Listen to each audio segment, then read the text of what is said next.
Hello, everyone, and welcome back to the Property Hustlers Show. My name is Andrew, and today, Skylar and I are going to be talking about the Renter's Bill of Rights, what we know about it, what we don't know, questions we have around it, and some of the things you should know about it and how this may affect you and your investment property. Who would you vote for in the last election? Yeah. See, if you have to think about the answer, you liberal. No. liberal I didn't. No. Who the hell did I vote for? Who did you vote for? Obviously, PC. Yeah. Blue till I die. Yeah, no. Honestly, I feel like I had maybe a weird lapse in judgment, and not as much a lapse in judgment, but like one year, I think I can't remember if it was last year or the year before, but I was convinced to vote Green Party or something. Okay. Yeah. Whatever. Yeah. Yeah. Whatever. You Right? want to waste a vote? Yeah. That's what. But so my friend told me this doesn't matter, bro. Like my friend told me that it's not wasting a vote because if you have a riding in a certain area that will be able to at least get a seat, it still weighs in. Because if you don't get votes at all, it's just going to be gone completely, and then they're not going to have any sway at all. Yeah. I don't know if that's like. Yeah, I think they only have one seat though in the whole house, so they don't. And it's like a farm community somewhere in Quebec. Do you ever think about those guys that run for election, like for the Green Party? And they know they're not going to win. Yeah. And every day they're knocking on doors. It's like they believe in what they believe in. Yeah. Instead of what we have this liberal government who is doing it now just for his legacy. That's what I think, right? He knows he's not going to win. It's clear. Mm-hmm. He probably doesn't even believe the shit he's saying anymore. And now it's just legacy. Is that I just don't want to go out like this. And I don't really blame the guy.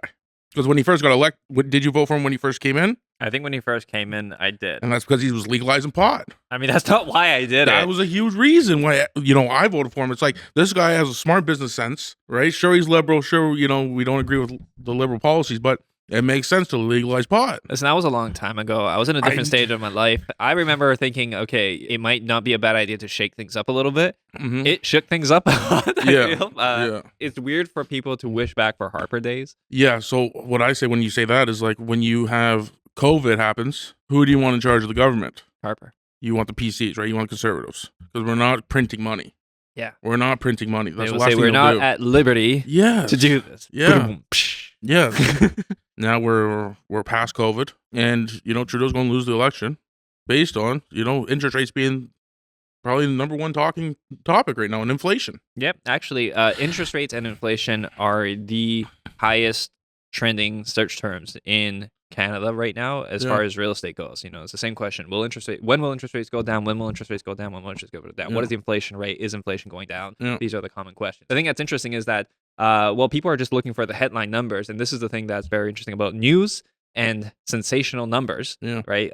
Like we landed at 2.8% inflation rate. And not a lot of people are completely in tune as to why that happened, right? Yeah. And elections are coming up. Yeah. So you throw all those things together and we come into like a whole bunch of like really interesting sensationalized news articles that are just driving people's opinions into doing things. There's crazy news out there. So I feel like we should touch on the most recent one that Trudeau was talking about, which I think is amazing for a point of conversation, is the Renter's Bill of Rights. Yeah. Let's talk a little bit about that. First of all, high level, what is it? So basically, we don't at the time of taping this, we don't really know what the penalties are going to be for breaking this Bill of Rights. Okay, number one big thing is we talk about it all the time, we hear about it all the time, rent evictions. So there's going to be this federal Bill of Rights for rent evictions. Now, I have no idea what that means. What I've been hearing is that how we have an Ontario standard lease. Yeah. There's going to be a federal standard lease, okay? And there's going to be federal laws in that lease, okay? Instead of a provincial lease. Now, what I've also heard is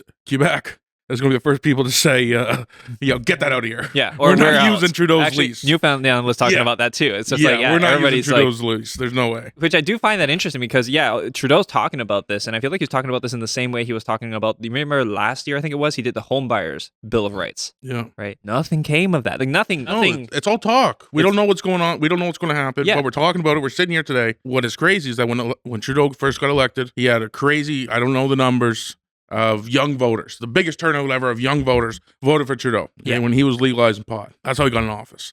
So by doing this, where we have a lot of young professionals that not only make a living wage, but make good money, maybe fresh out of university, have some student debt, you can't buy a house in Toronto, Hamilton, all these cities where the good jobs are. Yeah. So he needs to say something that makes these young people think about Mr. Trudeau again and make, vote for daddy. And he's talking to the renters because he knows that these people are definitely not homeowners. Homeowners are definitely not really, you know, We're not voting for Trudeau. For Trudeau. Yeah. I think it was in June of over a year ago, we hit 40 million people. And then now just recently we hit 41. We've grown astronomically. Yeah. And these people are definitely not moving into homes that they own. Yeah, that they own. That's the key. That's the key right there. They're all renting. So now he's like, hey, you know what? I brought in all these people. We have this entire population here. They're definitely all renting because they can't afford to buy a house. Yeah. I'm going to speak to them. So he's coming up the rented bill of rights. Yep.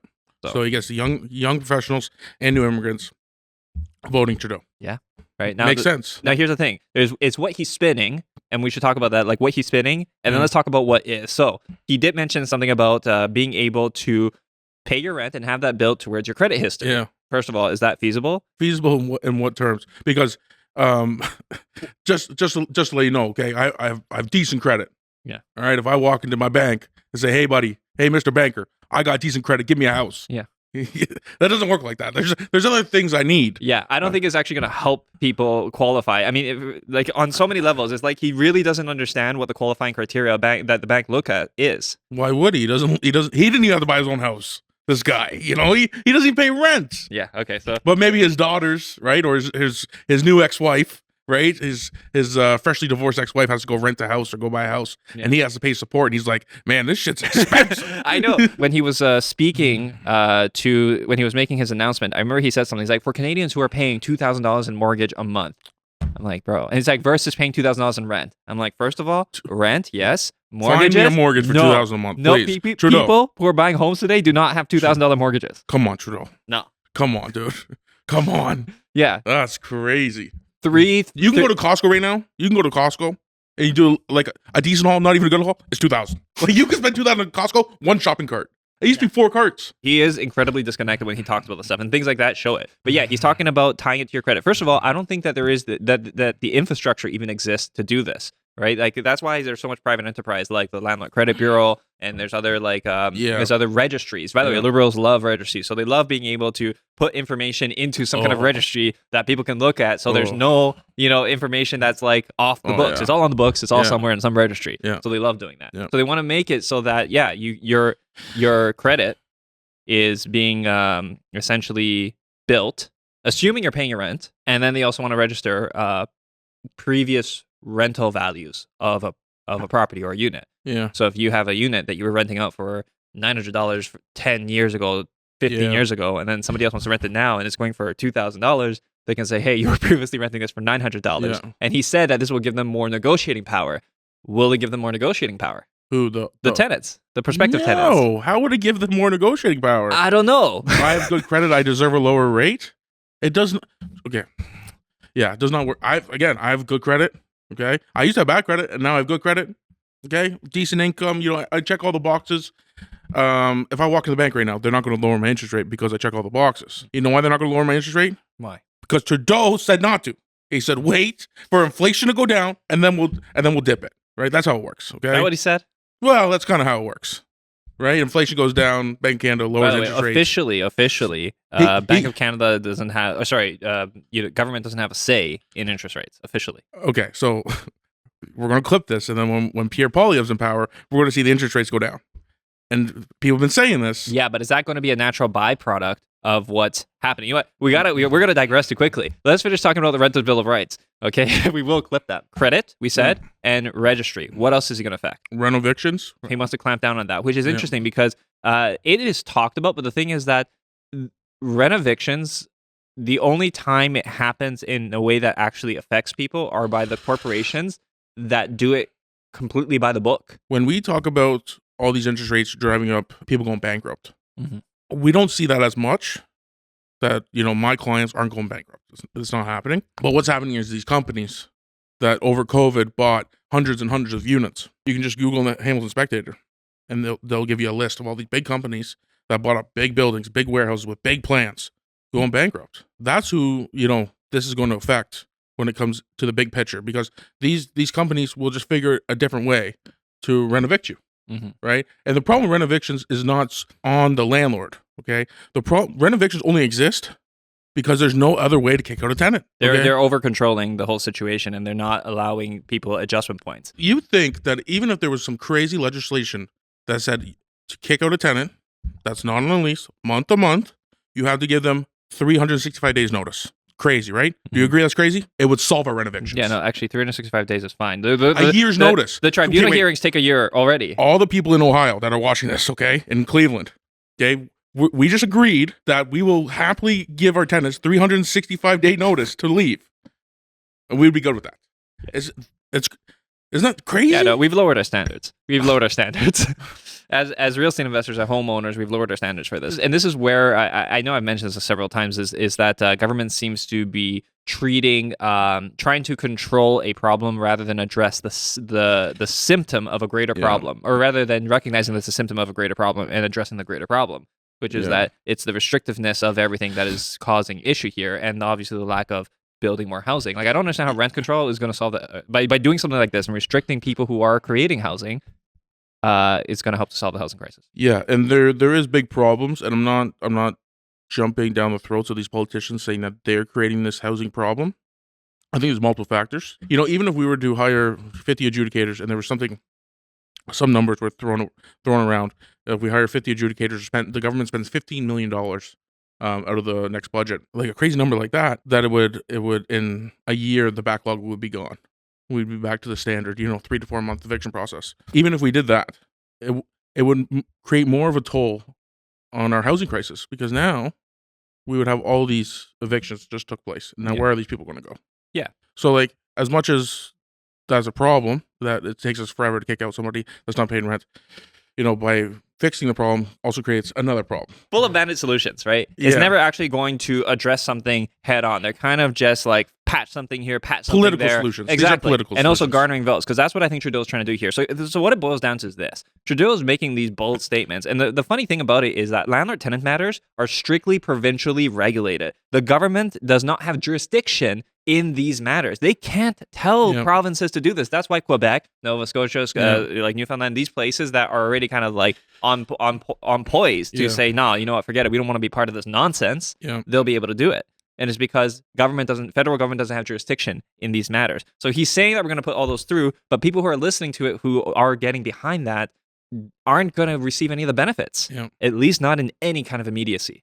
Yeah. So that's going to be problematic. So here's the thing: when they're talking about tying it to the credit, the thing about that is that I personally think if they do manage to get that set up successfully, it'll be better for landlords. Because first of all, like, honestly, that means that you're only going to get one swing at not paying your rent for an extended period of time. Because that means that if you don't pay your rent for a year, it's going to show on your credit report. Yep. It also opens up another can of worms, though, for bad landlords. That if you paid your rent on the 1st of this month, however, you're messy and I don't like you for whatever reason, well, I'm just going to say that you paid late or you didn't pay at all. Yeah, so there's a regulation thing about it. How can you can't. Yeah. Like, that's what I mean. Like, you can't do this. Yeah, the infrastructure's not there. It just shouldn't be that expensive to buy a house. Well, this is why, sorry.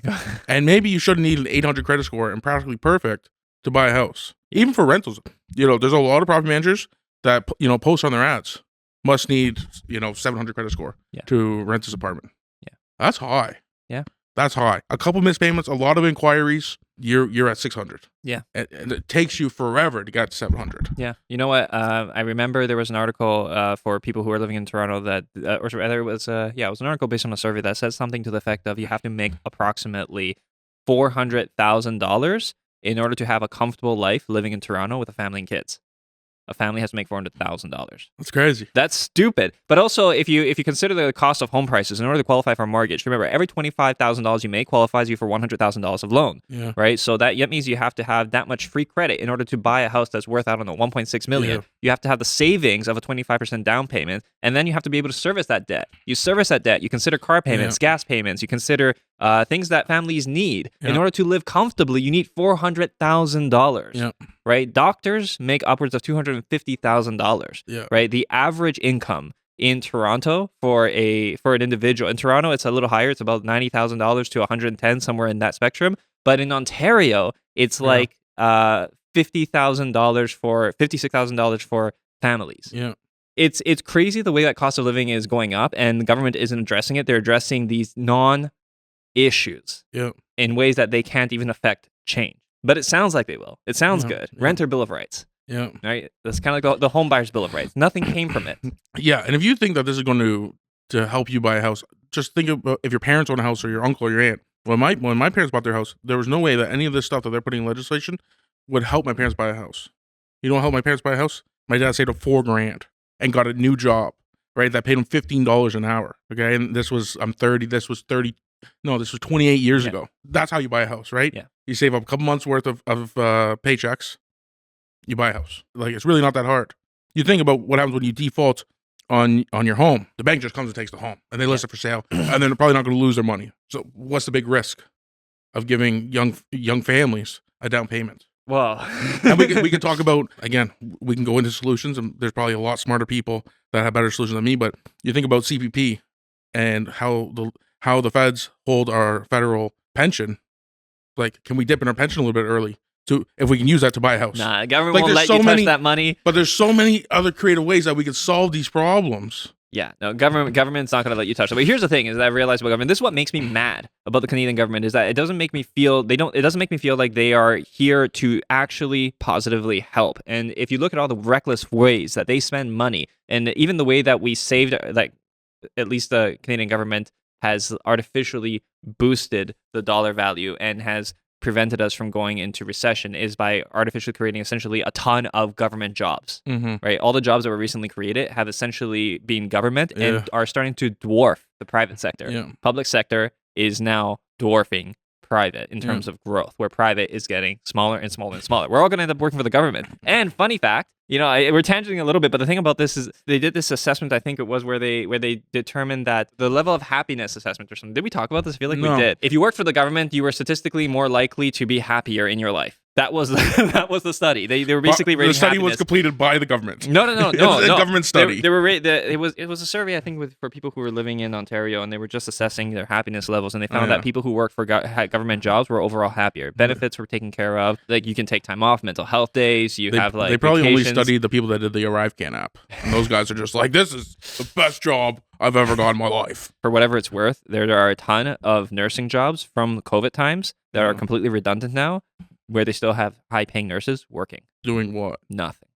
And I know this. But the hospitals are so... Don't get me started. I have tons of friends from my nursing program who are getting paid to do nothing. I recently had I spent a lot of time in the hospital visiting people. You know what my expression was the first time I found out what the word gridlock meant? Tell me. That means there's no beds. Mm. There's no beds. And then I would take a stroll down to the emergency department. Yeah. And you know what I did? My passport must have got stamped 3 times because I was in a third world country. It is crazy. And I know we're getting way off topic, but it is. And I could. And you know what? Those nurses are the best. You should pay those nurses whatever they want. Yeah. Those PSWs pay them whatever they want. Doctors, pay them whatever they want. Surgeons, name your price. Well, this is what Pierre is talking about, where he wants to be able to open up avenues for, talent, essentially skilled people who are coming from other countries, to be able to bridge their education into our system so that they can supplement our workforce where needed in areas that are, essentially, like, to be honest, I don't know if there's a shortage of doctors. I know that there's definitely a shortage of nurses, but it's not just a shortage of nurses. There's a shortage of nurses who are willing to do that kind of work, bedside nurses. Yes. Without getting too off topic, but the thing is that this is the whole thing that what we're talking about ties into the Renters' Bill of Rights. It ties into it because the thing is that the problem that renters are facing is a symptom of a greater problem. A greater problem that people who are out there working and are otherwise trying to buy houses are facing, and that is going to cascade down towards people who are also seeking housing and paying rent. Because in order for somebody to afford this house, rents have to be higher. Average rent in Hamilton now is $1,800 for a 1-bedroom apartment. Average rent of a bachelor in Hamilton is $1,500. Ridiculous. It's crazy. And then if you look at now the price of rooms, how many people are coming in here and are willing to live in rooms? $850 to $900 non-student rental rooms. How many people are willing to share a room? You start getting higher. And I know some people who are renting out rooms to 2 people for $600 a piece. They're doing $1,200 a room. That is insane. Yeah.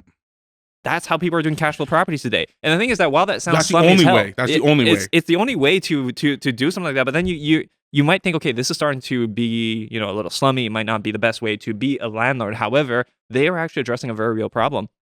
Housing help services need beds to put these people in. Like, we have people tenting. And, and this is where I think even they recently did something in Toronto where they are going to make rooming licenses more accessible to Toronto homeowners so that you can make your house a rooming house for a couple of reasons. One, they know that's happening. Two, it's increasing. Three, the population that has immigrated over here are sharing two rooms, two people in a room, no problem. Yeah. And it's a cash grab for the government because now they get to tax and regulate it. Yeah. So it's like, it's there anyway. And it's kind of like student housing where it's a double-edged sword. It's not, it follows a gray area of the bylaw. Yeah, so you have to regulate it. So they're trying to address it that way. So all kinds of crazy things happening. Yeah. Incidentally, I was looking at some stats about mortgage renewals. Mortgage transactions, by the way, have gone down a staggering amount in January. So, right now we're going through an economic time where we're starting to see fluctuations happen. There's a lot of turbulence. We start to see even bidding more starting to come back because of the market strategy of realtors, because people are kind of in anticipation, I think, of interest rates coming down, and they think that that's going to cause real estate to go back up. Now, whether or not that's going to happen, the question is, if things are so expensive and so unaffordable, who is buying these homes? Who are bidding on these homes? Yeah. You have any idea? Yeah, people with a lot of money, but it's also to the point where you need to have a lot of money to buy the average house in Hamilton right now. But the people that are buying these houses also, they're trading in their lifestyle right now. Okay, because if you don't own a home now and you're buying a home, that's about to get tough. Yeah. And the only reason you're buying a home usually right now is because someone told you that buying a home is the only way for retirement and to be a successful person in society is to own your own home. They were talking about that, like it's the FOMO drive. Yeah. Right? People are worried that if they don't get in now, that they're never going to be able to get in. Yeah. But some of these people who are buying, they're actually buying cash. Not a lot of people are getting mortgages. So it's interesting because mortgage transactions are down in January overall. Right? So it means not as many people are getting mortgages. So even though like properties are getting multiple offers, the people who are buying them are not necessarily getting mortgages. Which is very interesting. Yeah. I see that a lot with condos, where we have a lot of immigrants buying these condos, buying a couple units, and then they rent them out and they don't even visit Canada. Yeah. But there's a price difference there of, 400,000, 800,000. Yeah, it's significant. Yeah. So maybe that's, more affordable to them. I would be curious to know the stats on how many of those home buyers are paying cash, because I don't think a lot that are actually living in the house paying cash. Yeah, I'm interested to see that too. But what is clear is that mortgage transactions are at lows right now. Yeah. So people are buying houses, but not all of them are going through mortgages. So that's very interesting. First-time home buyers are not transacting as much since last year. So here's a couple of things. Let me just pull it up really quickly. We know that interest rates have gone up and they've been holding steady for a little while now, and that's fine. But the one thing that's interesting is that last year, a few months ago in 2023 December, mortgage delinquency rates increased from 2022 of December by 52% nationally. Okay, in Ontario they've increased by 135%. And in BC, it's increased by 62% from December of last year. Now, we've been hearing this in the news that mortgage renewals are coming up. Yeah. And so people who got in 2020 and went on a 3-year or 4-year mortgage, and the mortgage renewals are now, they're not necessarily able to pay. Yeah, right. Double. Because their mortgage are going up by $1,500 in some cases. Or even if you are what you think able to pay, you need to get requalified. Your job and your income did not change. Your credit did not change. Yeah. And you barely passed. Now you're gonna have a really tough time. And I heard a lot of people getting B lenders. Yeah. And paying a higher rate. Yeah. Because they're higher risk. It's all over the news how Canadians are turning to more and more debt and more expensive debt in order to just get by. And that is another kind of rubber band now that is starting to get tension, and it's only a matter of time before that snaps as well. Yeah. And I feel like you just have to take this into consideration. So where Canada could be addressing the problem at the root, which is housing supply and demand, straight up, just housing supply and demand. If you just address and focus only on that, everything else will trickle down. Right. And I mean, like, I'm no expert at this stuff, right? But I mean, like, you know, like, we know why we feel that rents need to be more in some cases, because sometimes you have a property, you rent it out, and you're paying for somebody else to live there. Yeah. It doesn't make sense. The incentives are wrong. There needs to be better options. We shouldn't be having people in Canada sharing a bedroom as an adult with someone else and paying $600, $800. Yeah. We shouldn't have that problem, right? But there's just no options. It's that or tent.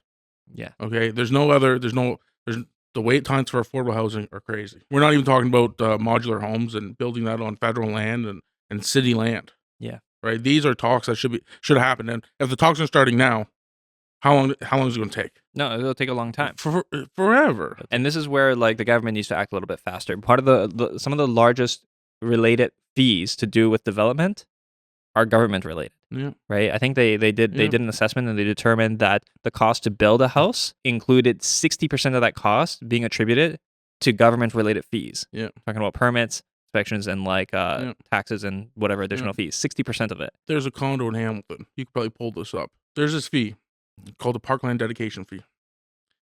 There's a building downtown Hamilton that has a parkland dedication fee of somewhere in the million and a half that the city wants this developer to pay before they give them the demolition permit to tear down the old building. It's only going to drive prices up. It only slows down the process. The city doesn't need the $1.5 million. They don't need it. They're not going broke. There's reserves. They know they're going to get their money. They'll get the money in property. Like, they're going to get the money. You don't have to be that difficult. I get it. We all don't like developers. They're terrible people. But they're the only people building houses. Yeah, government is definitely not doing it. Yeah, they're the only people doing it. So and this is where the government is just not necessarily being effective. You know the initiative that they said that they're building affordable houses and they're putting them up for rent. Did you hear about that? Oh yeah, I've heard a lot about that. The prices for it is what's very interesting. Yeah. Right? They have these bachelors going for I think $1,600. Yeah. Right? They have one bedrooms going for like over $2,000, and then they have like 3 bedrooms going for around like close to or in and around $3,000. Like these aren't beating any private company's prices. Yeah. It's not beating private landlord prices. No. In fact, in some cases, this is more expensive than some existing product that is already on the market. Yeah. Right? City and government is obviously scrambling to try to make money here and there, wherever. I remember Olivia Chow was talking about the water runoff tax. Did you hear about that? Yeah. Where they wanted to, based on how much essentially concrete or spillage you have that's putting water into the sewage system. Yeah. They're going to tax you based on that. Yeah. Which is like kind of ridiculous because first of all, now how you measure that? 2, how are you going to add benefits? So let's say if you have a rain barrel or something, or you have a garden, like, or it gets absorbed or something, like, are you going to give people a break on that? Like, it's just they're starting to get really creative with how much they want to squeeze you when really tax dollars already go to that. Yeah. And they're increasing carbon tax. And then, we're going to let truckers use the 407 for free. Oh, is that? So like, we built the 407 with taxpayer money. We sell the 407 to a foreign company, and then we're going to now pay the foreign company to let our own truckers use the 407. Yeah. This is business brilliance. I know. It is crazy. Anything that they can tax, anything to get votes. Yeah. Right? The 407, that's one of the vote things. It's nuts. It's nuts, right? And then you see what's closed in Toronto. The Don Valley Parkway getting construction done. That's gonna be closed for a while. Massive. Right? And then there'll be a toll after when that's done, right? They've always wanted a toll on that place. On the Gardner? Yeah, they always wanted a toll. Only the privileged will drive. First it started, only privilege will own your own house. Now only the privileged will drive in Toronto. Yes. And then only the privilege will take the LRT because that'll be $8 from Eastgate to Mac. Yeah, don't even get me started. So boils down to this. The Renter's Bill of Rights is still rather up in the air. Yeah. There's not a lot of clarity in terms of, first of all, the details as to what they're going to do, but also how they're going to affect change in what it is that they want to do.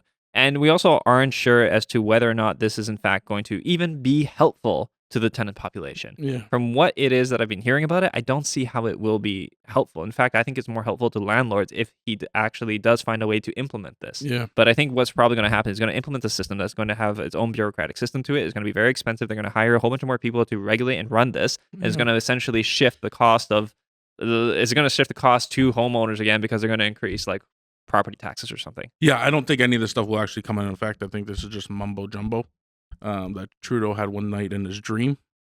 So that's as far as I think it will go. He felt nice saying it one day in a microphone, and it won't really go anywhere because it's really hard to put something like that in effect and then be productive. If you're going to spend millions of dollars of it coming in effect, then you want to see it be productive, and you don't want that to come out, right before an election. They spent $20 million and nobody can use it. Or all the landlords are just saying, everybody's late, right? Which could happen.